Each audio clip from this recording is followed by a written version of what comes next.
Howdy folks, welcome back to the workshop. You know, it's August in Texas, so that means number one, the mercury's on the rise. But number two, it's a birthday for this guy. If you're a subscriber, you know that typically on my birthday, I do a pilgrimage. I take you guys along with me and do something fun. This year, that's not gonna work because my mother-in-law's been in the hospital. My wife's basically living at the hospital. You know, it's difficult to travel right now. But instead of spending money on plane ticket and hotel room and all that, I instead bought something to build and do on the channel. It's right here. It's a mini bike kit. So this is the frame, obviously. I'm gonna be building a mini bike this month. And if you're familiar with these, this is the Rascal Lite kit from Go Power Sports.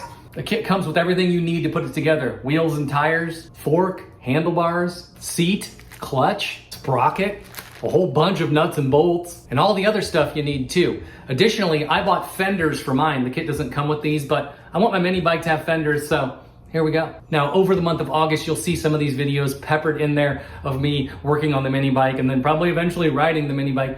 But that's not gonna affect my regular content. You'll still get all the regular stuff, but just wanted to let you guys know that's how I'm celebrating my birthday this year. So more to come on that. I think it's gonna be a lot of fun and I will see you guys soon.